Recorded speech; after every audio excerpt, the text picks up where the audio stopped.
कहते हैं भगवान नारायण के नाभि कमल से ब्रह्मा और ब्रह्मा के द्वारा महाराज मनु, और मनु के कोई पुत्र नहीं था, इसलिए मनु ने वशिष्ठ जी को आचार्य बना करके पुत्र कामेष्ठी यज्ञ कराया, जिससे इला नाम कर की कन्या उत्पन्न हुई। मनु ने प्रार्थना की, मैं तो पुत्र चाहता था लेकिन मुझे पुत्री हुई है, हे वशिष्ठ जी कृपा करके आप मुझे पुत्र प्रदान कीजिए। वशिष्ठ जी ने उसी पुत्री को पुत्र बना दिया और उसका नाम पड़ गया सुद्युम्न। एक दिन यह सुद्युम्न कामद वन में आखेट करने के लिए गए और वहां जाकर के स्त्री रूप में फिर परिवर्तित हो गए। एक दिन स्त्री, एक दिन पुरुष, एक दिन स्त्री, एक दिन पुरुष। महाराज मनु समझ गए ये लड़का किसी काम का नहीं रहेगा। एक दिन स्त्री, एक दिन पुरुष, एक दिन स्त्री, एक दिन पुरुष। भाई पुरुष हो कि स्त्री हो, एक लाइन पे चलो। आजकल समझ ही नहीं आता स्त्री है कि पुरुष। जो हाल सुद्युम्न का था वही हाल आजकल के नए नए लड़कों का हो गया। होगा क्या हो गया, ईमानदारी से बताओ।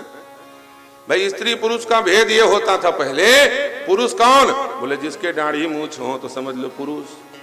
अब छोटे बच्चे समझ ही नहीं पाते कौन मम्मी कौन पापा। क्यों? बोले पापा जी के मूंछ और दाढ़ी दोनों सपाट हैं, प्लेन मैदान। बच्चे के आंख में पट्टी बांध दो, देख बेटा पहचान अपने मम्मी पापा को, तो पापा ही को मम्मी मम्मी चिल्लाने लगे, क्योंकि दाढ़ी है मूंछ दोनों गायब हो गए। बिना मूंछ का आदमी अपने आप को पुरुष माने, ये हो सकता है? पुरुष की पहचान है उसकी मूंछ। अरे भैया गला कट जाए लेकिन मूंछ नहीं कटनी चाहिए। कहते थे ना मूंछ मुड़ा दूंगा। मूंछ सम्मान का प्रतीक है। अब किसी को काटने की जरूरत नहीं। इतने मूंछ मुंडे हो गए कि अपने मन ही से मूंछ मुड़वा लेते। कोई दूसरा ना काटे, अपने हाथ ही से काट रहे हैं, अपने हाथ से अपना सम्मान नष्ट कर रहे हैं। महाराज मनु समझ गए इसके द्वारा कुछ होने जाने वाला नहीं है, इसलिए 10 पुत्र फिर और उत्पन्न किए हैं श्री मनु जी महाराज ने, और उनका नाम हुआ है इक्ष्वाकु, पृषद्र, सरियाती। और इस प्रकार से 10 पुत्रों के वंश का वर्णन श्री सुखदेव जी महाराज सुनाते हैं, जिसमें से सरियाती की पुत्री सुकन्या ने चवन ऋषि का अपराध कर दिया था और चवन ऋषि को ब्याही गई। चवन ऋषि ने अश्वनी कुमारों की अर्चना करके पुनः युवावस्था को प्राप्त किया और दिव्य चवन प्रास का उसी समय उद्भव हुआ, जिसको खा करके बूढ़े भी युवावस्था को प्राप्त कर लेते हैं।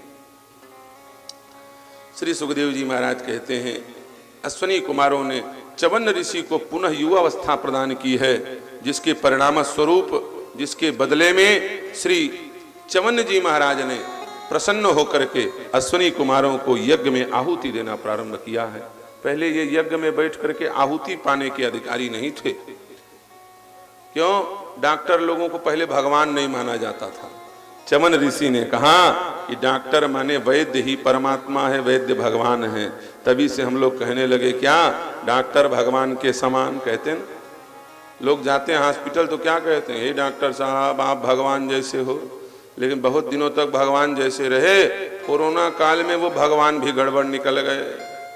समझ में आया कि डॉक्टर भगवान नहीं है तो हैवान बन गए। बहुत सारे डॉक्टर ऐसे जो किडनी बेचने लगे मरे हुए मरीजों को मार मार के, 1.5 लाख में इंजेक्शन बेचने लगे रेड में शिविर, है कि नहीं? तब पता चला कि डॉक्टर के रूप में भगवान नहीं, कुछ कुछ हैवान भी घुसे हुए हैं।